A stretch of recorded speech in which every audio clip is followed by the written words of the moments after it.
Programme میں آپ کو خوش آمدید کہتے ہیں. میں اسد اللہ خان ہوں. مہنگائی جو ہے یہ ایک عالمی مسئلہ بنتی جا رہی ہے. پاکستان جیسا ملک ہو یا برطانیہ جیسا ترقی یافتہ ملک ہو، سب کے لیے مہنگائی یکساں طور پر عوام کے لیے پریشان کن ہے. اس نے ملکوں کو بھی پریشان کیا ہوا ہے، حکومتوں کو بھی اور عوام بھی.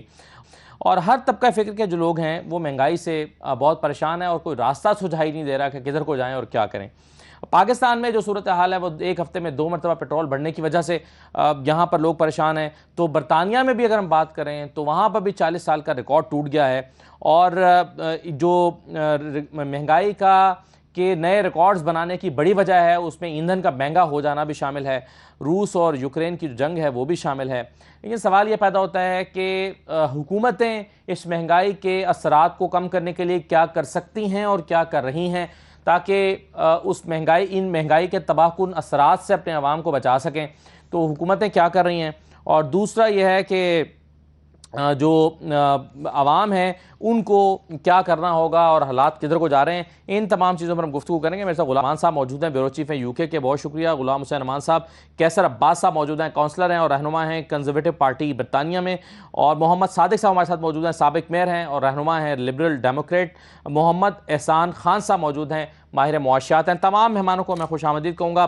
پہلے تو غلام حسین امان صاحب یہ بتائیے کہ عوام کتنا پریشان ہے مہنگائی سے، اور اس کا ذمہ دار وہ کس کو ٹھہراتے ہیں؟ عالمی حالات کو ٹھہراتے ہیں یا حکومت کی پالیسیوں کو ٹھہراتے ہیں؟ بہت شکریہ اسد. دیکھیں، جو عالمی حالات ہیں ظاہر ہے وہ تو سب کے سامنے ہے. جب سے یوکرین کا اور روس کا یہ جنگ کا مسئلہ ہوا اس وقت سے کافی زیادہ مشکلات جو ہے وہ بڑھنا شروع ہوئی ہیں. اور پہلی مرتبہ ایسا ہوا ہے کہ برطانیہ کے اندر جو سروے رپورٹس آ رہی ہیں کچھ میں یہ کہا جا رہا ہے کہ لوگ جو ہے وہ یا تو ہیٹنگ استعمال کریں یا فوڈ استعمال کریں. ان کو ایک چیز کو چوز کرنا پڑے گا کیونکہ انرجی بل جو ہیں وہ اتنے زیادہ بڑھ چکے ہیں کہ لوگوں کی میں کہتا ہوں پہنچ سے باہر ہو رہے ہیں. اور گورنمنٹ کوشش بھی کر رہی ہے اپنے تئیں، لیکن پھر بھی لوگوں کی مشکلات جو ہے وہ کم نہیں ہو رہی. ابھی یہ 2 دن پہلے ایک سروے آیا تھا جس میں یہ کہا گیا کہ لوگ جو ہے وہ ایک وقت کا کھانا جو ہے وہ نہیں کھا رہے. بہت ساری ایسی فیملیز ہیں وہ نہیں کھا رہی تاکہ اپنے سروائیول کی جنگ لڑ رہے ہیں. تو یہ ایک بڑی الارمنگ سچویشن ہے. حالانکہ جو یہاں پر سوشل سسٹم ہے اس نے بہت حد تک جو ہے وہ لوگوں کی زندگیاں آسان بنانے کے لیے اقدامات بھی کرتے ہیں. یونیورسل کریڈٹ ہے، اس کے علاوہ بینیفٹس ہیں. لیکن اس کے باوجود بھی ایک ایسا طبقہ بھی یہاں پر موجود ہے جو کہ ڈیلی ویجز کے آپ سمجھ لیں کہ کما کر کھانے والے لوگ ہیں، وہ کافی زیادہ پریشان ہیں. اور انرجی بل کے ساتھ ساتھ اب جو گروسری ہے، اگر کسی گھر کی گروسری پہلے اگر ہفتے کی 200 پاؤنڈ ہوتا تھا اب وہ تقریباً 350 یا 400 پاؤنڈ تک پہنچ چکی ہے. تو یہ پریشانی ہے. اس کے علاوہ پھر ظاہر ہے ہماری جو اگر ہم خصوصاً اپنی ایشین فیملیوں کی بات کی جائے تو پاکستانی فیملیوں کی، تو یہاں پر تھوڑے سے اور بھی مسائل ہیں. یہاں پر جو ہے وہ ظاہر ہے بچوں نے جو ہے وہ ٹیوشنز بھی پڑھنی ہے اور اس کے علاوہ اسلامک ایجوکیشن بھی لینی ہے. اس کے علاوہ اس طرح کے بھی بہت سارے اخراجات ہوتے ہیں جو کہ لوگ کافی سٹرگل کر رہے ہیں. اور لوگ ہماری بات ہوتی ہے لوگ کافی پریشانی کا شکار ہیں. پہلی مرتبہ ہوا ہے کہ لوگ برطانیہ کی مہنگائی کے بارے میں اس طرح کر رہے ہیں اور اس کا پاکستان میں کیسے افیکٹ پڑ رہا ہے کہ یہاں سے جو فیملیز پاکستان پیسے اپنے رشتہ داروں کو بھیجتی تھیں ان کے سروائیول کے لیے، وہ بھی کافی مشکلات کا شکار ہیں کہ وہ یہاں پر اپنا سروائیول کریں یا کہ ان کو بھیجیں. کیونکہ وہاں پر بھی فیملیز کو جو مڈل کلاس فیملی ہے یا لوور مڈل کلاس ہے ان کو بہت زیادہ اب ضرورت ہے کہ اگر ان کی جو پہلے انکم تھی اس کے ساتھ جو ہے وہ سروائیول نہیں ہو رہا تھا، تو اب یہ جو مہنگائی کی یہ جو خاص طور پہ یہ جو نئی حکومت ایک تحفہ لے کے آئی ہے مہنگائی کا، تو اس کے ساتھ جو ہے وہ لوگوں کی پریشانی بڑھ رہی ہے. ہماری لوگوں سے بات ہوتی ہے، بلکہ ہمارا جرنلسٹ طبقہ بھی کافی پریشان ہے. ہماری لوگوں سے بات ہوتی ہے تو کافی لوگ پریشانی کا شکار ہیں.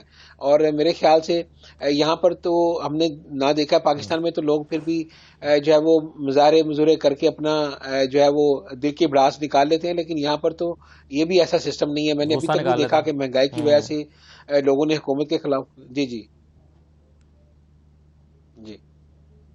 ہمارے یہاں تو سیاست کا موضوع ہے سب سے بڑا مہنگائی. احسان خان صاحب یہ بتائیے کہ یہ جو پیٹرول کی قیمتیں آسمان سے باتیں کر رہی ہیں، یہ آنے والے چند مہینوں میں اور بڑھیں گی یا اس میں کمی واقع ہونے کے امکانات بھی ہیں؟ اور اگر کمی کی امید ہم لگائیں تو یہ کب تک ممکن ہے کہ قیمتیں نیچے آئیں؟ شکریہ، میں آپ کا شکر گزار ہوں کہ آپ نے اتنے اہم موضوع پہ مجھے بولنے کا موقع دیا۔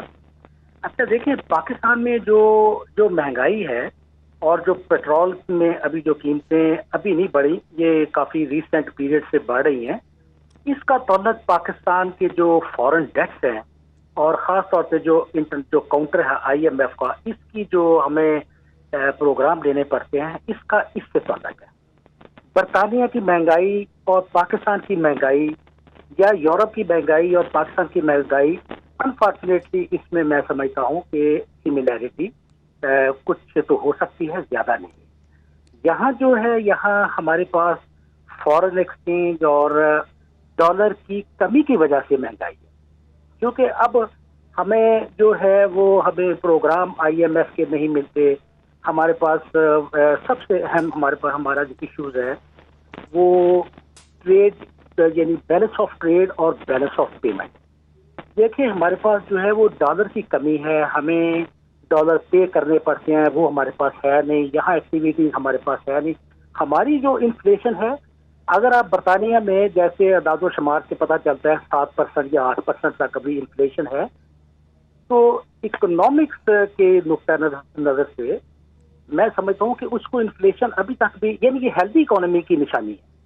اور خصوصی طور پہ آپ دیکھیے کہ یہ جو ڈیمانڈ پول انفلیشن ہے، پھر بھی اگر آپ دیکھیں ملکہ برطانیہ کے جو سیلیبریشن ہو رہی ہے، اس میں یورپ سے اور پوری دنیا سے جہاں جہاں سے بھی لوگوں کا ہے، وہ لوگ آ کے اور وہ اپنی خرید و فروخت کر رہے ہیں، اور جو رپورٹس میں پتہ چلتا ہے کہ کافی رش پڑتا ہے، دکانوں میں پڑ رہا ہے آج کل۔ تو پاکستان میں انفارچونیٹلی ایسا نہیں۔ پاکستان میں ہمیں جو ہے یعنی کرنٹ اکاؤنٹ ڈیفیسٹ، جس کا تعلق بیلنس آف پیمنٹ سے ہے، ڈالر کی سیکورٹی کے ساتھ ہے، یہ اب ہمارے پروگرام ہمیں ملیں گے۔ انفارچونیٹلی ہمیں جو پروگرام ملتے رہے ہیں، آپ دیکھیں کہ پاکستان جو ایک کوریا کی وار جو ہوئی ہے 1950 میں، اور اس 1953 میں تقریباً وہ ختم ہو گئی، اور اس وقت پاکستان کو دینے کے لیے بڑا کچھ تھا، پاکستان کی ایکسپورٹس بڑھ گئی۔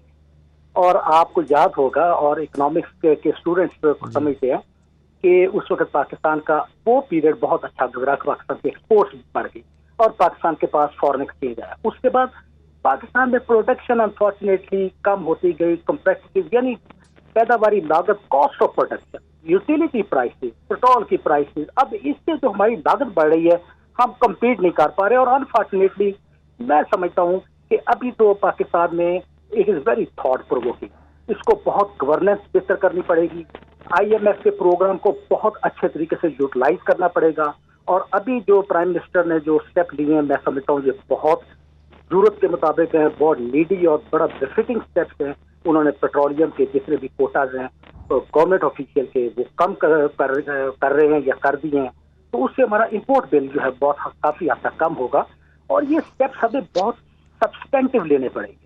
انٹل انلیس ہم یہ سبسٹینٹیو اسٹیپس لیتے ہیں، تو پھر اس وقت تک میں سمجھتا ہوں ہمارے یہ کچھ دیر تک تو یہ بہت اچھی۔ تو احسان صاحب، واضح طور پر ہم کہہ سکتے ہیں کہ انرجی بلز میں ہم کہہ سکتے ہیں کہ پیٹرولیم مصنوعات میں کب تک کمی ہونا شروع ہوگی؟ کیا کچھ گیس کیا جا سکتا ہے؟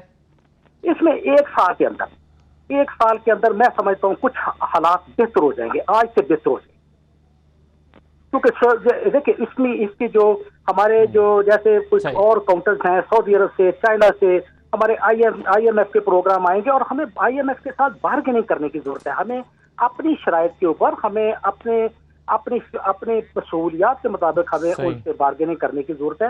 اور میں صحیح ہے، چلیں سر IMF پہ بات کرتے ہیں، لیکن پہلے جو عالمی مہنگائی ہے اس کی کچھ اور وجوہات بھی دیکھ لیتے ہیں۔ صادق صاحب، آپ کیسے دیکھتے ہیں یہ عالمی مہنگائی، پیٹرولیم مصنوعات کی قیمتوں میں اضافہ، پھر اس کا امپیکٹ عوام کے اوپر آنا، انرجی بلز میں اضافہ جو لوگوں کی قوت خرید میں نہیں رہے، حالات کدھر کو جا رہے ہیں؟ بسم اللہ الرحمن۔ اسد، بہت شکریہ آپ کا اور غلام حسین عوان کا، یہ امپورٹنٹ ایشو ہے جس کو آپ اٹھا رہے ہیں۔ میں کوئی 40 سال سے پیٹرول انڈسٹری میں ہوں اور ریٹیل انڈسٹری کے اندر، کیونکہ دکان بھی یہاں پہ ہوتی ہے پیٹرول سٹیشن کے ساتھ ساتھ، اور یقین کریں کہ اتنے ڈیفیکلٹ حالات میں نے 40 سال کے اندر نہیں دیکھے.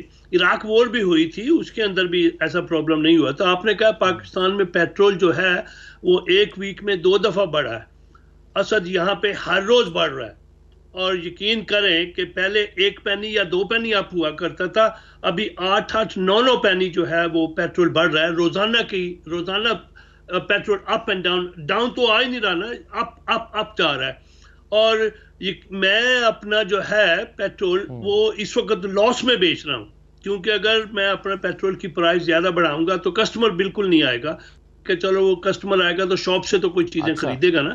اور it's very very disappointed. اور مجھے نہیں لگتا کہ حال قریب کے اندر جو ہے یہ حالات ٹھیک ہوں گے جب تک رشیا جو ہے وہ ہولڈ نہیں کرتا اپنا اگریشن جو ہے انہوں نے جو یوکرین کے اوپر کیا ہوا ہے. اگر وہ ہولڈ کر دیں گے تو کچھ اس سے فرق پڑے گا. اور جتنی بھی، اور اس میں جو ہے ہمارا میں یو کے کی بات کر رہا ہوں کہ یورپ سے نکلنا جو ہے اس کے بھی کافی اثرات ہیں.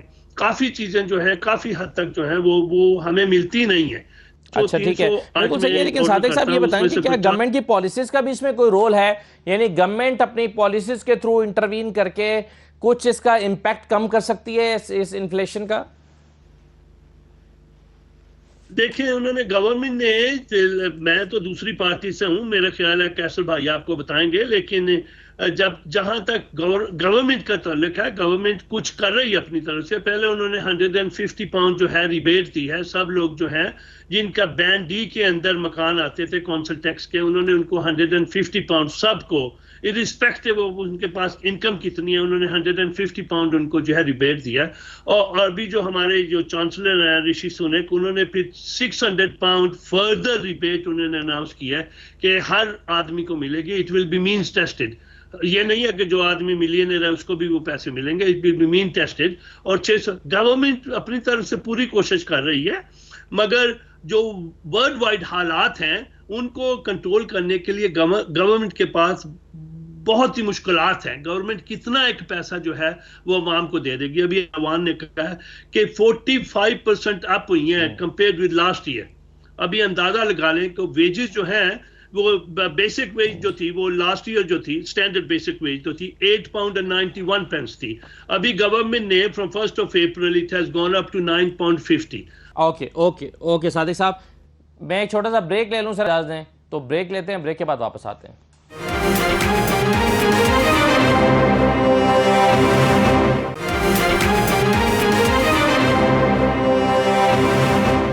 بریک کے بعد دوبارہ خوش آمدید کہتے ہیں آپ کو پروگرام میں. میرے ساتھ کیسر عباس صاحب بھی موجود ہیں، رہنما ہیں کنزرویٹو پارٹی کے اور کونسلر بھی ہیں. بہت شکریہ کیسر عباس صاحب. سر یہ بتائیں کہ جو عالمی مہنگائی ہے اس کے اثرات بہت سارے ملکوں پہ پڑ رہے ہیں، اور جو ترقی یافتہ ممالک ہیں برطانیہ جیسے، وہ بھی جو ہے وہ اس سے پریشان ہے، عوام یہاں پر پریشان ہے. حالات کے بہتر ہونے کی صورت کیا نظر آتی ہے آپ کو؟ جی السلام علیکم. پہلے تو بہت شکریہ آپ کا 92 نیوز کا، آپ ہمیشہ ہمیں موقع دیتے ہیں. اور وہ جو کی ایشوز ہیں جو یو کے میں یا پوری دنیا میں جس سے لوگ افیکٹ ہو رہے ہیں، آپ ان کو ہائی لائٹ کرتے ہیں، نہ صرف ہائی لائٹ کرتے ہیں، ان کے سلوشنز کی طرف بھی آپ بات کرتے ہیں. یہ بالکل بجا طور پہ مہنگائی کے اثرات ہیں. یہ ایسی ایک چیزیں ہیں کیونکہ ایک تو جہاں پہ داخلی عوامل ہے، کچھ ہیں نیشنلی یا انٹرنیشنل اس میں ایلیمنٹس ہیں، جیسے ابھی آپ دیکھ رہے ہیں یوکرین اور رشیا کی وار ہے، اور اس کی وجہ سے آپ کو پتہ ہے یہ جو توانائی ہے، یہ جو انرجی کا کرائسس ہے، اس کی وجہ سے obviously اس نے ساری چیزوں کے اوپر افیکٹ کیا ہے. پھر جو فوڈ ہے کافی زیادہ، جو ویٹ ہے، سن فلاور آئل ہے، یہ کافی چیزیں جو ہے وہ رشیا یا یوکرین سے آ رہی تھی. obviously اس ترسیل کی وجہ سے جو اس میں ڈسکرپشن ہوئی ہے، اس کی وجہ سے نہ صرف یو کے بلکہ پوری دنیا متاثر ہوئی ہے. اسپیشلی یورپ میں سمجھتا ہوں زیادہ اس سے متاثر ہوا ہے. آپ نے دیکھا ہے کہ سڈنلی اس میں آئل پرائسز، انفلیشن بڑھ گئی ہے، آئل پرائسز بڑھ گئی ہیں، فوڈ کی پرائسز بڑھ گئی ہیں، اور اس نے تقریباً ہر ایک چیز کو امپیکٹ کیا ہے یو کے اندر اور باقی دنیا کے اندر. یورپ میں تو اور بھی شاید اس سے بھی شاید زیادہ ہے، کیونکہ میں اسپین وزٹ کیا تو وہاں پہ تو پرائسز اس سے بھی کہیں زیادہ ہے، بلکہ کئی چیزیں جو ایسی تھی وہ مل بھی نہیں رہی تھی. یہاں پہ بھی ایسی صورتحال ہے. ظاہر ہے لوگ اس سے پریشان ہیں اور حکومت کوشش اس میں کر رہی ہے کہ جس طریقے سے اس کو منیمائز کر سکے. جیسے میں نے کہا کہ کچھ انٹرنل فیکٹرز ہیں، تو انٹرنل فیکٹرز کے اوپر تو ہر ملک جو ہے وہ کنٹرول کر سکتا ہے، لیکن جو ایکسٹرنل فیکٹرز ہیں جیسے یہ وار آ گئی، جس تک اب جتنی دیر تک اس خطے کے اندر استحکام نہیں ہوگا اتنی دیر تک یہ جو مہنگائی ہے اس کے جن کو جو ہے وہ قابو کرنا وہ بہت مشکل ہے. جی صحیح ہے. غلام حسین امان صاحب، یہ جو میں نے ابھی سوال کیا تھا کہ گورنمنٹ کی پالیسیز کا کتنا عمل دخل ہے اس مہنگائی کو کم کرنے یا بڑھانے میں، اور کیا اس کے ہاتھ میں کچھ ہے کہ وہ اس مہنگائی کے امپیکٹ کو عوام پر جانے سے روک سکے؟ کہاں کہاں پر وہ اپنی پالیسیز کو امپلیمنٹ کر کے ایسا کر سکتی ہے؟ آپ کی جو سپلائی اینڈ ڈیمانڈ ہے، اگر اس کے اندر پرابلم آ رہا ہے تو وہ ظاہر اگر رشیا سے یا یورپین دوسرے ممالک سے جو جتنی پروڈکٹ ادھر آتی ہیں، چاہے سبزیاں ہیں چاہے اس کے اندر پھل ہیں، تو اگر لاجسٹک کا پرابلم چل رہا ہے اور یہاں پر چیزیں کم پڑ رہی ہیں تو آٹومیٹکلی جو ہے وہ پرائسز بڑھیں گی، جس کو گورنمنٹ کے لیے کنٹرول کرنا فی الحال مشکل ہے. اور دوسری طرف جو لاجسٹک کا میں نے آپ کو پہلے بتایا کہ جو بہت سارے یورپین ورکرز تھے جو یہاں پر بھی کام کرتے تھے وہ اپنے ممالک میں واپس چلے گئے، تو یہاں پر جو کسان اور جو ساتھ ورکر ہیں وہ نہیں ہے پک کرنے کے لیے. تو آپ دیکھ لیں کبھی بھی یہ جو سٹورز ہیں جو یہاں پر جہاں پر قیمتیں کم ہوتی ہیں، ایسے سٹورز بھی ہیں، آپ وہاں چلے جائیں تو آپ کو شام 6-7 بجے کے بعد وہاں پر پروڈکٹ بہت کم ملتی ہیں، نہ سبزیاں ملتی ہیں نہ آپ کو پھل ملتے ہیں.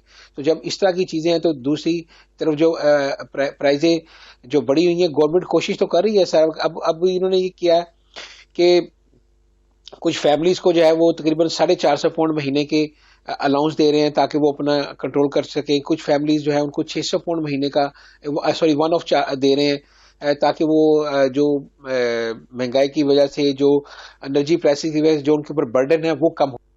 گورنمنٹ تو کوشش کر رہی ہے لیکن کچھ چیزیں جو ہیں وہ گورنمنٹ کے بھی کنٹرول میں نہیں ہیں اور پریشر بہت زیادہ بڑھ رہا ہے. جو اپوزیشن پارٹی ہے لیبر پارٹی، وہ بار بار پریشر بڑھا رہی ہے گورنمنٹ کے اوپر کہ ہمیں جو ہے وہ عوام کو زیادہ سے زیادہ ریلیف دیا جائے. اور برطانوی وزیر اعظم بھی تھوڑے سے کرائسس کے اندر نظر آ رہے ہیں. لیکن اگر میں یہ بات کروں کہ اس کے پاکستان کے اندر بھی اتنی مہنگائی ہے تو برطانیہ میں جو لوگ ہیں وہ ڈبل میں کہوں گا پریشانی کا شکار اس لیے بھی ہو رہے ہیں کہ جو اپنے وہاں پر رشتہ داروں کی انہیں سپورٹ کرنی پڑتی ہے فائنینشلی اور خود یہاں پر سٹرگل کر رہے ہیں تو ان کے لیے بھی مشکل ہو رہا ہے ان کو سپورٹ کرنا. تو یہ ایک اگر ایشین فیملیوں کی بات کی جائے جو کہ پیچھے اپنی فیملیز پہ سپورٹ کرتے ہیں تو وہ ایک قسم کا اس وقت ڈبل جو ہے وہ ٹربل کے اندر ہے، ڈبل پریشانی کے اندر ہے. اور پاکستان کے حالات اگر آپ کے سامنے ہیں، لیکن میں احسان صاحب سے ایک سوال کرنا چاہوں گا کہ اگر اسد مجھے اجازت دیں کہ عام آدمی کے لیے یہ اس طرح سمجھا جائے کہ آئی ایم ایف کا پروگرام کیا ہوتا ہے اور یہ آئی ایم ایف کے پروگرام کو جو اس کی شرائط ہیں اس کو پورا کرنا ہی کیوں لازمی ہوتا ہے، یہ ذرا تھوڑا سا ذرا بتائیں ذرا. اچھا دیکھیں، ان کا ایک بہت سمپل کوئری ہے کہ جو دینے والے کاؤنٹرز ہوتے ہیں وہ اپنی شرائط پہ ہی دیتے ہیں نا. انہوں نے یہ اصل میں ان کی ڈیمانڈ یہ ہوتی ہے کہ آپ کیسے اس کو ری پے کریں گے، آپ کے پاس ہے کیا. تو ہمیں وہ یہ نہیں کہتے کہ سبسڈی کم کریں، میرا ذاتی خیال ہے، یا آپ بجلی کی قیمتیں بڑھائیں، یا آپ یہ ہمیں کرنی پڑتی ہے، ہمیں اپنے سورسز کو شو کرنا پڑتا ہے. تو یہ دیکھیں، یہ تو سمپل کوئری ہے اور سمپل ایک بات ہے کہ جو وہ کیوں دیں گے ہمیں، جب ہمیں ان کو یہ شو کرنا پڑے گا کہ ہم آپ کو اس طریقے سے ری پے کریں گے، ہم اپنے آمدنی کے ذرائع اس طریقے سے بڑھائیں گے. تو یہ سمپلی اسپیکنگ جو ہے یہ جو بھی کاؤنٹر جو ہیں چاہے وہ کچھ ہماری پیشکش ہوتی ہے کہ جی ہمارے پاس یہاں مارجن ہے، ہم یہاں سے روم لے لیتے ہیں، یہاں سے تھوڑا سا بڑھا کے ریونیو اپنا نکال لیتے ہیں. ہماری پیشکش ہوتی ہے. آئی ایم ایف نہیں کہتا کہ آپ پیٹرول پہ پیسے بڑھائیں. آئی ایم ایف نہیں کہتا، یہ غلط تاثر ہے کہ آئی ایم ایف کہتا ہے کہ بجلی کی قیمتیں بڑھائیں اور آئی ایم ایف کہتا ہے پیٹرول کی. وہ تو ہم اوور آل کہتے ہیں کہ آپ کیسے کریں گے. تو ہمارے پاس پھر یہی رہ جاتا ہے کہ ہم جناب انڈائریکٹ ٹیکسز جو ہے وہ ہم لگا کے اپنی جو آمدنی کے ذرائع شو کر دیتے ہیں. یہ پھر وڈیروں پر ٹیکس کیوں نہیں لگاتے؟ یہ جو بڑے بڑے ذمہ دار ہیں ان کے اوپر پھر ٹیکس کیوں نہیں لگایا جاتا؟ یہ جو ہمارے جن کے پاس دیکھیں پاکستان میں چارٹر آف اکانومی جو ہے یہ بہت اس وقت کی بہت زیادہ ضرورت ہے. یہ جب تک چارٹر آف اکانومی ہم بیٹھ کے یہ بڑے جو لیڈر ہیں اس میں جوڈیشری بھی بیٹھے، اس میں فوج بھی تعاون کرے، تو یہی. اور سب سے اہم بات یہ ہے سر، پاکستان میں بجلی جو ہے وہ ڈیم بنانے کی ضرورت ہے، ریزروائر بنانے کی ضرورت ہے. ظاہر ہے جب ہم ڈیم بنائیں گے تو بجلی تو اس کی بنیادی طور پہ تو ریزروائر ہوتے ہیں، بجلی تو اس کی بائی پروڈکٹ ہے. مگر سولر بھی کر سکتے ہیں.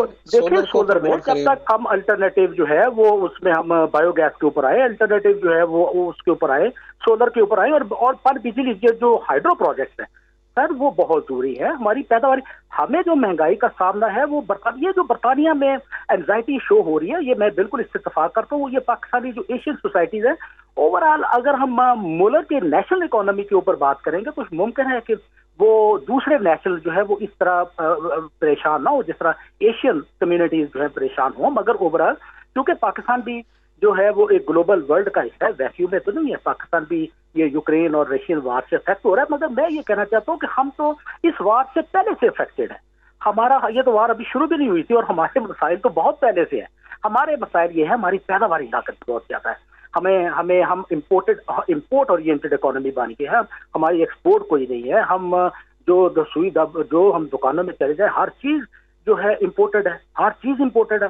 کبھی ہمیں نظر آ جاتی تھی کیونکہ پاکستانی چیز بھی اب بالکل نہیں ہے. تو ہمارا ڈالر تو سارا باہر جا رہا ہے, ہمارا جاپان کی امپورٹ کے اوپر جا رہا ہے, جو اتنی آٹو موبائل کے اوپر ہم جاپان کو دے رہے ہیں ڈالر. ہمیں یہ ایک چارٹر آف اکانومی کرنے کی ضرورت ہے. ہمارے مسائل یورپ سے اور یہ مختلف ہے. ہماری جو مہنگائی ہے یورپ کی مہنگائی سے مختلف ہے. میں 2 دفعہ انگلینڈ ہو آیا ہوں, بالکل آپ یہ ٹھیک کہہ رہے ہیں. جب میں گیا تھا 96 میں تو پینیز میں مجھے یاد ہے میں 50 پینس کا اخبار لیتا تھا جی, لندن جنگ اخبار 50 پینس کا. تو ابھی جو مہنگائی جو ہے انفلیشن وہ زیادہ ہو رہی ہے, مگر پاکستان میں مہنگائی جو ہے وہ ایک انتہائی مختلف نوعیت کی ہے. یہاں پیداواری لاگت اور گورنمنٹ کنٹرولڈ ہے, گورنمنٹ ٹیکسز لگا دیتی ہے, پیداواری لاگت بڑھ جاتی ہے, مہنگائی ہو جاتی ہے. یہ مگر جو برطانیہ یورپ میں مہنگائی ہے وہ تھوڑی سی ڈفرینٹ ہے, وہ ہیلدی مہنگائی ہے. اگرچہ وہاں ایشین کمیونٹیز پریشان ہو رہی ہوں گی, مگر یہ جو ہے یہ ڈیمانڈ پول. ہمارے پاس تو کاسٹ پش مہنگائی ہے, ہماری پیداواری لاگت ہم تو کمپیٹ ہی نہیں کر رہے, ہماری تو ساری امپورٹ اورینٹڈ مہنگائی ہے. تو ہمیں تو بہت زیادہ مسائل کا سامنا ہے. ہمارے مسائل ہی ڈفرینٹ ہیں. اب ہمارے مسائل ڈیمز میں ہیں, ہمارے مسائل ریزروائرز میں ہیں, ہمیں شفٹ کرنے کی ضرورت ہے. اور ہمارے مسائل جو ہے جو IMF اور دوسرے پروگرام جو ہم دیتے ہیں ہمیں اس کو گورننس کرنے کی ضرورت ہے, ہم اس کو یوٹیلائز کرنے کی ضرورت ہے, ہمیں کرپشن کم کرنے کی ضرورت ہے, اور ہمیں جو امپورٹس بل کم کرنے کی ضرورت ہے. جہاں لگژریز آئٹم خاص طور پہ ہمیں ان مسائل کا سامنا ہے. اب دیکھیں یوکرین اور رشین وار سے پہلے کے ہمارے مسائل ہیں, ہمارے مسائل تو بہت پہلے سے ہیں. تو لہذا ہمیں ایک چارٹر آف اکانومی کی طرف جانے کی ضرورت ہے. اور جب تک ہم اپنے ڈیمز اور سستی بجلی اور یہ نہیں کریں گے, ہماری پیداواری لاگت کم نہیں ہوگی, ہماری پروڈکشن نہیں ہوگی. اور دیکھیں جو کورین وار کا میں نے حوالہ دیا 1950 میں ہوا, دنیا نے کہا شاید یہ بہت زیادہ وار پھیل جائے گی, مگر وہ 53 کا ختم ہو گئی. 2-2.5 سال 3 سال رہی. پاکستان کی ایکسپورٹ بہت بڑھ گئی, پاکستان کو دینے کے لیے کچھ تھا, بہت کچھ تھا, زرعی جناس ہماری وہاں گئی. اب تو پاکستان کے پاس ہے ہی کچھ نہیں, صرف وہ باہر امپورٹ کرنے کے لیے ہے, سب کچھ ہے, ایکسپورٹ کرنے کے لیے کچھ نہیں. تو کچھ ڈفرینٹ ہے. باقی جو ہے وہ توانائی اور فوڈ یہ ظاہر ہے یوکرین اور چلیے یہ امپورٹنٹ ہے کہ یوکرین اور روس کی جنگ کے بعد کیا مہنگائی کم ہو جائے گی یا قابو میں آ جائے گی, اس پر بھی بات کرتے ہیں. ایک چھوٹا سا بریک لے لیتے ہیں, بریک کے بعد واپس آتے ہیں.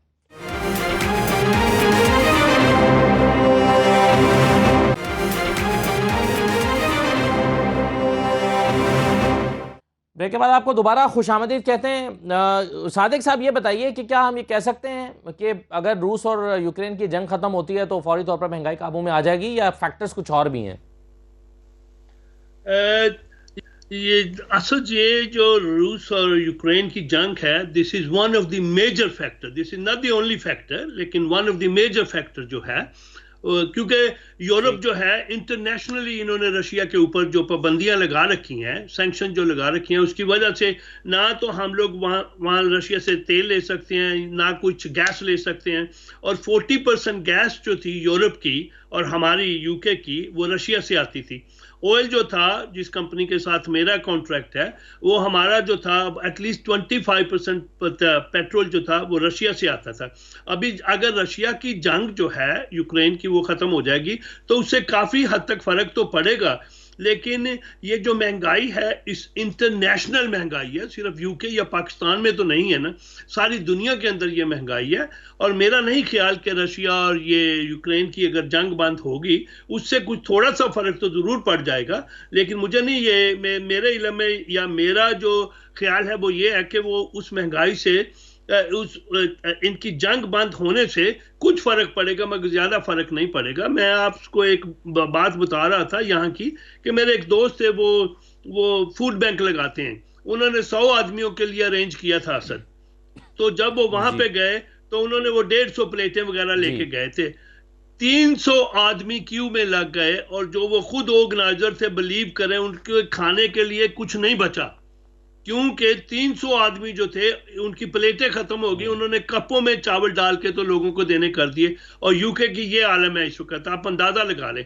And they were in affluent area, کوئی غریب ایریا میں نہیں تھے, اچھے ایریا کے اندر انہوں نے یہ فوڈ بینک لگایا ہوا تھا. حالات بڑے مخدوش ہیں یہاں پہ جیسے غلام حسین نے کہا. اور میں تو ریٹیل انڈسٹری میں مجھے تو پتہ ہے کہ ایوری ڈے جب ڈیلیوری آتی ہے لوگ جو ہیں انہوں نے ابھی سرچارج لگانا شروع کر دیا, فیول سرچارج, دودھ کی پرائسیں بڑھ گئی ہیں, ہر چیز کی پرائس جو ہے, جب بھی آپ کی ڈیلیوری ویکلی ڈیلیوری آتی ہے, ویک میں 2 ڈیلیوری آتی ہیں, ہر چیز کی ہول سیل پرائس اپ چلی جاتی ہے. اور پھر جو ہے آپ کو ریٹیل پرائس بھی اس کی اپ کرنی پڑتی ہے اس کے حساب سے, ادروائز تو آپ بزنس سے بسٹ ہو جائیں گے, آپ کے پاس کچھ رہے گا ہی نہیں. مگر یہ اگر یوکرین اور رشیا کی وار جو ہے یہ ختم ہو جائے تو اس سے کافی حد تک فرق پڑے گا, کافی حد تک فرق پڑے گا, خاص کر یو کے اور یورپ کے اندر. میں یہ نہیں کہہ رہا کہ پاکستان, کیونکہ پاکستان مجھے جہاں تک علم ہے ہم رشیا سے تو کوئی تیل لے نہیں رہے. اگر وہ تیل لیں گی پاکستان میں تو ہمارے پاس ریفائنری نہیں ہے اس کو ریفائن کرنے کے لیے. رشیا کا جو تیل ہے, میرے جہاں تک, please correct me if I am wrong, میرے علم میں یہ ہے کہ پاکستان کے اندر ریفائنری نہیں ہے کہ جو رشیا کا آئل جو ہے, خام تیل وہ ہم سے لیں گے, اس کو ہم پاکستان کے اندر ریفائن کر سکیں. اور ہمیں دیکھیں, میں آپ تو ابھی کافی ینگ ہے میرے پاس سے, میں 60 اور ارلی 70s کی بات کر رہا ہوں. اس وقت 1-2 گھنٹے لوڈ شیڈنگ ہوا کرتی تھی میکسیمم. ابھی مجھے پتہ لگتا ہے 12-12 گھنٹے 14-14 گھنٹے لوڈ شیڈنگ ہوتی ہے. خدا کے لیے کچھ تو کرو, اپنے ملک کے لیے کچھ کرو. جیسے ہمارے ماہر معاشیات جو ہیں انہوں نے فرمایا کہ ہمیں ڈیم بنانے چاہیے تھے, اب تک ہم نے کچھ نہیں بنایا. ہم اپنی انٹرنل سیاست کے اندر ہی لڑتے رہتے ہیں. ساری پارٹیاں جو ہیں پاکستان کی, not one political party, all of them سب خود ہی لڑتے رہتے ہیں. پاکستان کا خدا کے لیے کچھ سوچو, پاکستان کو آگے لے کے جاؤ. یقین کرے اسد کہ ہم یہاں پہ رہتے ہیں, ہمارا دل پاکستان کے اندر ہے. رات میرے گھر میں کوئی 3-4 فیملی مہمان آئی ہوئی تھی اور وہ صبح 4 بجے اٹھ کے گئے ہیں اور پاکستان ہی کو ہم ڈسکس کرتے رہے ہیں, پاکستان کے حالات کو ڈسکس کرتے رہے ہیں, یہ کرتے رہے کہ کس طرح پاکستان ترقی کر سکتا ہے. ابھی یہ تو پولیٹیشنز کا کام ہے نا, ملک کو جو چلا رہے ہیں, جو بھی یہ سیاسی پارٹیاں ہیں, جو بھی اقتدار میں آ جاتا ہے, تو ایک دوسرے کی ٹانگ کھینچنے کی بجائے اگر سب مل کے ملک کی ترقی کے لیے کام کریں تو پاکستان ترقی کر سکتا ہے. ہمارے پاس وسائل ہیں کافی, لیکن مگر اگر کوئی کرنا چاہے تو. بالکل صحیح ہے. آپ نے کیسر عباس صاحب, جیسا کہ صادق صاحب نے کہا کہ Ukraine Russia war is not the only factor, this is one of the major factors. تو ادر فیکٹرز میں اگر ہم بات کریں تو ڈو یو تھنک کہ بریگزٹ جو ہے وہ بھی ایک فیکٹر ہے برطانیہ کی مہنگائی کا؟ جی بالکل, صادق صاحب نے بالکل درست فرمایا کہ یہ this is one of the main factors. اس کی وجہ سے دوسرا یہ ہے کہ بریگزٹ ایک میجر فیکٹر ہے. پھر اس کے بعد یہ جو کووڈ تھا 2-2.5 سالوں کے اندر, آپ کو پتا ہے کہ اس کے اندر پوری کی پوری پروڈکشن لائن, سپلائی اور ڈیمانڈ کی جو تھی, پھر جو اس کے اندر یہ آپ کی جو ٹرانسپورٹیشن ہے, ہر ایک چیز متاثر ہوئی ہے ان چیزوں سے. تو اب جب یہ سارے فیکٹرز آپ اکٹھے کرتے ہیں تو یہ کوئی سڈنلی یہ انکریز نہیں ہوا اکراس دا ورلڈ, یا کوئی انفلیشن بڑی نہیں ہے یا پرائسز اوپر نہیں. یہ وہ سارے فیکٹرز ہیں جو ملا کے یہ ساری چیزیں کنٹریبیوٹ ہوئی ہیں. اور اگر جیسے آپ دوسرے دوست بات کر رہے تھے کہ اگر یہ جنگ ختم بھی ہو جاتی ہے تو فوری طور پہ اس کا رزلٹ نہیں آئے گا. آپ کو دیکھیں کہ وہ یوکرین تقریباً وہ وہاں پہ تباہ ہو گیا, اس کا انفراسٹرکچر ختم ہو گیا, تو آپ کو وہ بلڈ کرنے میں you need another 2 to 3 years. پھر باقی جو چیزیں ہیں نارملائز کرنے میں, جیسے بریگزٹ کا جو افیکٹ ہے, جیسے وان صاحب پہلے فرما رہے تھے کہ یہاں پہ وہ جو EU کے ورکرز ہیں فارمرز کے پاس وہ نہیں ہے, تو یہ ساری چیزوں کو, اس کو جو امپیکٹ ہے اس کو کم کرنے کے لیے یو نیڈ 3 to 4 years. لیکن جہاں پہ پاکستان, اور جیسے میرا خیال ہے شاید سلمان صاحب پہلے فرما رہے تھے کہ UK اور پاکستان کی جو مہنگائی کے جو ریزنز ہیں وہ ٹوٹلی ڈفرینٹ ہیں. وہاں پہ آپ کو آپ کے جو کسان ہیں ان کو آپ کو مراعات دینی پڑے گی. یہاں پہ بھی بڑے بڑے 40-40 ہزار ایکڑ کے مالک ہیں, یہاں پہ 10,000 ایکڑ کے مالک ہیں, لیکن وہ ان کے اوپر کوئی ایکسٹرا بوجھ نہیں ڈالتے, ان کو فیسیلیٹیٹ کرتے ہیں کہ اگر آپ ایگریکلچرل کنٹری ہیں تو آپ نے دیکھنا کہ آپ کی ایکسپورٹ کتنی ہے. پاکستان کے تو اندر وہ ہے نہیں چیزیں, تو آپ کو فیسیلیٹیٹ کرنا پڑے گا. جیسے یہاں پہ یو کے میں تو آپ کو پتا ہے یہ ایک ویلفیئر اسٹیٹ ہے, ایون دو یہ مہنگائی بڑی ہے تو اس گورنمنٹ جو کنزرویٹو پارٹی کی گورنمنٹ ہے, ایک تو انہوں نے یہاں پہ کاؤنسل کے بینڈ ہوتے ہیں ہاؤسنگ کے, جو اے اور ڈی کے بینڈ ہیں اس کے اندر انہوں نے £150 ہر گھر والے کو دیا ہے ان ٹرمز آف, تاکہ ان کی جو انرجی پرائسز ہیں وہ کاسٹ کر سکے. ملک صاحب پہلے کچھ فرما رہے تو یہ ٹوٹل تقریباً 1650 جو ایلیجیبل لوگ ہیں, ہاؤس ہولڈ ہیں, تقریباً on average 1650, not every house hold, جو ایلیجیبل ہیں ان کو تقریباً گورنمنٹ جو ہے نا وہ نان ریفنڈیبل ریبیٹ دے رہی ہے مختلف سیکٹرز کے اندر. اور دوسرا یہ ہے کہ جو لیونگ ویج ہے جہاں پہ یو کے اندر, وہ جیسے وہ چیزیں بڑی ہیں اس حساب سے, یعنی فار ایگزامپل 1 اپریل کو گورنمنٹ نے 6.6% اس میں لیونگ ویج جو ہے اس کو جو لویسٹ پیڈ اسٹاف ہے اس کو انکریز کیا ہے ٹو 9.50 پر آور. تو یہ گورنمنٹ جو ان کے انٹرنل فیکٹرز کو جتنا یہ بڑھا سکتے ہیں یا جتنا اس پہ قابو کرنے کی کوشش کر سکتے ہیں وہ کر رہے ہیں. جیسے تنخواہوں کا بڑھاوا ہے, یہ جو ریبیٹ گورنمنٹ لوگوں کو پے کر رہی ہے, لیکن جو ایکسٹرنل فیکٹرز ہے وہ بیلنس ہونے نہیں دے رہا. کیونکہ اگر یہ اس طریقے سے لوگوں کو سپورٹ کرتے ہیں تو انرجی پرائسز آپ کو پتہ ہے پوری دنیا کے اوپر افیکٹ ہوئی ہیں, یہ انکریز ہوا ہے. جیسے یوکرین سے وہ آپ کا, جیسے پہلے میں نے کہا مختلف پروڈکٹس آتی ہیں, وہ یہ صرف ایک وار فیکٹر نہیں ہے, باقی جتنے ممالک میں یہ سپلائی کا چین ہے وہ متاثر ہوا ہے اس کی وجہ سے الٹیمیٹلی یہ پرائسز جو ہیں وہ بڑی ہیں. تو حکومت یہاں پہ جو ہماری حکومت ہے کنزرویٹو پارٹی کی, جیسے میں آپ کو اپنے ضلع کے بتاؤں ہمارے, تو یہاں پہ ابھی تک انہوں نے تقریباً 6.7 ملین پاؤنڈ لوگوں کو اکاؤنٹوں میں ٹرانسفر کر چکے ہیں ٹو سپورٹ دیم. تو آپ دیکھ سکتے ہیں کہ حکومت جتنے چھوٹے لیول سے لے کے بڑے لیول تک جتنے اقدامات کر سکتے ہیں وہ کر رہے ہیں. لیکن یہ مہنگائی کا جن قابو اس لیے نہیں ہو رہا کہ یہ جو ایکسٹرنل فیکٹرز ہیں جیسے بریگزٹ تھا, کووڈ تھا, ابھی یہ جو وار ہے. تو ایک بات ہم سب کو یا پورے ممالک کو یہ ابھی اکراس دا گلوب یہ ذہن میں رکھنی ہوگی کہ اگر آپ یہ سمجھتے ہیں کہ اگر آپ پاکستان میں افراتفری فار ایگزامپل اللہ نہ کرے پھیلاتے ہیں, یا آپ ادھر کسی عرب ممالک میں پھیلاتے ہیں, یا یورپ میں یا رشیا کے کسی حصے میں, تو ایک بات یہ کلیئر ہو گئی ہے کہ یہ پوری دنیا کو متاثر کرتی ہے. تو اب یہ ایک ٹائم آ گیا ہے تو پوری ممالک کی, پوری دنیا کی جو لیڈرشپ ہے یہ اکٹھے ہو کے سوچیں کہ امن کی وجہ سے, امن سے ڈائلاگ کے تھرو ہم اپنے مسائل کو حل کریں جہاں پہ ڈسپیوٹ ہے. کیونکہ اب یہ جو اکانومی ہے اب سب کو افیکٹ کرے گی, ایک ایک بندے کو افیکٹ کرے گی. تو گورنمنٹ, ساری گورنمنٹ کی یہ اب ریسپانسبلٹی ہے, اگر وہ لوگوں کا خیال کرتے ہیں تو امن کی طرف بھی ہمیں بڑھنا ہوگا, تاکہ صرف ایک تو جو بے جا اموات ہیں ان کو قابو کیا جا سکے, جو ریسورسز ڈسٹرکشن کے اوپر ضائع ہو رہے ہیں وہ ہو سکے, اور دوسرا یہ جو لائف ہے, لیونگ اسٹینڈرڈ ہے, ان کو بڑھایا جا سکے. رائٹ سر, چلیے ایک چھوٹا سا بریک لیتے ہیں جی, واپس آ کے جو گفتگو ہے اس کو کنکلوڈ کرتے ہیں. ہمارے ساتھ رہیے.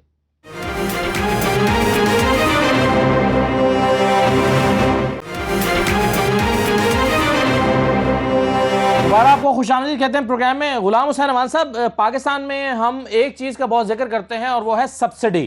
ہم کہتے ہیں سبسڈی دے دی, سبسڈی وڈرا کر لی, اس سے مہنگائی کا امپیکٹ آ گیا. سبسڈی دی ہوئی تھی, اگرچہ یہ اکانومی کے لیے کوئی اتنی اچھی چیز نہیں ہے, لیکن اس کا کانسیپٹ برطانیہ کی اکانومی میں کس حد تک ہے؟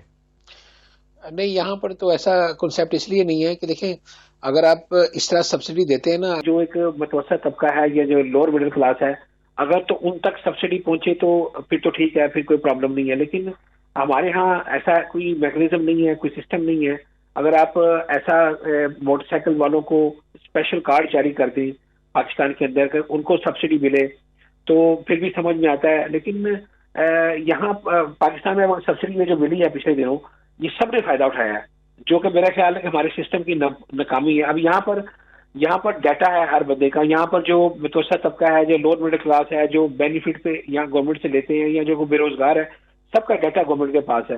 وہ اس ڈیٹے کے اوپر جو ہے وہ فیصلہ کرتی ہے کہ انہوں نے کس طبقے کو کیا فیسیلیٹیٹ کرنا ہے. تو اتنی آسانی ہو جاتی ہے کہ انہوں نے ابھی یہ 450 پاؤنڈ کا جو اناؤنسمنٹ کی ہے, تو ان کو پتا ہے کہ انہوں نے کن لوگوں کو ہٹ کرنا اور کن لوگوں کو دینا ہے, اور تاکہ یہ جو پیسے ہیں کوئی ایسے بندے کے پاس نہ چلے جائیں جس کو اس کی ضرورت نہیں ہے, یا جو کہ پہلے ہی فائنینشلی ٹھیک ہے. تو یہ ہمارے ملک کے اندر جو ہے وہ اس طرح کا سسٹم جب تک ہمارا اس طرح کا ڈیٹا نہیں ہوگا, جب تک ہمارے پاس سارے فگرز نہیں ہوں گے, اس وقت تک ہمارے ملک کے اندر جو جتنے بھی معاشی فیصلے ہوتے ہیں ان کے اندر ہمیشہ مشکلات ہی رہے گی جس طرح ہوتی آ رہی ہے. اور لیکن یہ جو ترقی یافتہ ملک ہیں یہاں پر انہوں نے ایک سسٹم کو سیٹ کیا ہوا ہے. لوگ جو ہے وہ جینونلی ارب پتی ہیں, جو ٹیکس دیتے ہیں, جو بزنس مین ہیں, ہر طرح کے ان کے پاس ڈیٹا ہے, تو ان کو کوئی پالیسی سازی کے اندر کوئی مشکلات سامنے نہیں آتی. لیکن انفارچونیٹلی ہمارے کنٹریز کے اندر جو ہے وہ اس طرح کا سسٹم ابھی تک بن ہی نہیں پایا, اور شاید اس کی کوشش بھی نہیں کی گئی, جس کی وجہ سے ہمیں مشکلات ہوتی ہیں. تو جو آپ نے بالکل یہاں پہ کہا, یہاں پر اسی لیے سبسڈی والا سسٹم نہیں ہے. سبسڈی ٹارگیٹڈ جو ہیلپ ہوتی ہے وہ ضرور کرتے ہیں, ٹارگیٹڈ لوگوں کو اس کا بینیفٹ ضرور دیتے ہیں, لیکن اکراس دی بورڈ یہاں پر سبسڈی کا کوئی نہ رواج ہے نہ کوئی یہاں پر سسٹم ہے. جی سر, بالکل صحیح ہے. تو احسان صاحب کیسے کنکلوڈ کریں گے آپ کے اس پوری جو دنیا میں آنے والی مہنگائی ہے اس کو کیسے جو ہے وہ ایڈریس کیا جا سکتا ہے, خاص طور پر حکومت برطانیہ یا برطانیہ جیسی معیشتیں جو ہیں وہ کیا کر سکتی ہیں؟ دیکھیں برطانیہ کی جو ہے وہ جیسے جو ڈسکریمنیشن ہیں, جو کمیونٹیز کی ڈسکریمنیشن ہے وہ, اور قوانین میں, اور جو ریشیل ڈسکریمنیشن ہے, اور جہاں جیسے امریکہ میں کیا ہو رہا ہے, اب مسلمانوں کو بعض کا وہ شکار ہو جاتے ہیں, قتل مرڈر کر دیے جاتے ہیں. اس طرح ایک نسلی فسادات ان کو روکا جائے, اور قوانین میں ایک ہارمنی لائی جائے, اور بزنس اپرچونٹیز اور اس طرح کی جو ہے اس کو جو برطانیہ کے نقطہ نظر سے, وہ تو جیسے بہتر تو میرا خیال ہے صادق صاحب اور یہ بتا سکتے ہیں. باقی میں پاکستان کے نقطہ نظر سے کچھ کہنا چاہوں گا کہ پاکستان چونکہ بہت زیادہ اس وقت معاشی مشکلات کا اس سے دوچار ہے, تو ہمیں جو ہے وہ ایگری بیس جو ایگریکلچر سیکٹر جو ہے فوری طور پہ ہم ان کو, اور آپ جو سبسڈی کی بات کر رہے تھے, سبسڈی جو ہے بنیادی طور پہ یہ ایک بڑا بونافائڈ قسم کا کانسیپٹ ہوتا تھا. اس کا مطلب کیا ہوتا ہے بنیادی طور پہ کہ ہم ہیلپ آؤٹ کرتے ہیں, یعنی کوئی چیز ہم ٹارگٹ ایک سیٹ کرتے ہیں اور ٹارگٹ کو اچیو کرنا چاہتے ہیں, اور جس نے وہ ٹارگٹ پورا کرنا ہے ہم اس کو ہیلپ آؤٹ کریں. کیسے ہیلپ آؤٹ کریں؟ جیسے ایکسپورٹس میں ہم ہیلپ آؤٹ کرتے ہیں کہ ہم کو ریبیٹ دیتے ہیں, جیسے جو پانی کی جو ہم ایگریکلچر کسان ہیں ان کو ہم ہیلپ کرتے ہیں, ٹیکسز میں ہیلپ کرتے ہیں. تو سبسڈی جو ہے, جیسے سبسڈی سے انڈیا نے یہ سبسڈی اور جو قرضے ہیں ان میں ایک مماثلت یہ ہے کہ دونوں کو اگر صحیح یوز کیا جائے, یوٹیلائز کیا جائے, اور اس میں کرپشن اور مس مینجمنٹ نہ کی جائے, تو سبسڈی بری چیز نہیں ہے. سبسڈی سے تو ڈیولپنگ کنٹریز نے بہت فائدہ اٹھایا ہے. انفارچونیٹلی پاکستان میں جیسے ہمارے دوست کہہ رہے تھے, یہاں سبسڈی جو ہے پاکستان میں یہ صحیح طریقے سے میرا خیال ہے یہ چینلائز نہیں ہوئی. تو اب ظاہر ہے اب پاکستان کے حالات ایسے ہیں کہ سبسڈی دینا جو ہے وہ ایک اور دشوار عمل ہو گیا, مگر بنیادی طور پہ سبسڈی جو ہے وہ ہیلپ آؤٹ کرنا ہے, اور آپ سبسڈی دینے سے ہی آپ ایگریکلچر, میں تو ابھی بھی سبسڈی دینے کے حق میں ہوں جب تک کوئی کسان اپنے آپ کو کچھ لیکن کام سر کا وہ ٹارگٹ. معیشت اگر بہت زیادہ دباؤ میں ہو کہ ہماری معیشتیں ہیں تو بالکل صحیح ہے, تو سبسڈی دینا ایک اور چیلنج بن جاتا ہے. بہت شکریہ پروگرام میں شرکت کرنے کے لیے احسان خان صاحب, محمد صادق صاحب, کیسر عباس صاحب اور غلام حسین امان صاحب. اجازت دیجیے, اللہ حافظ.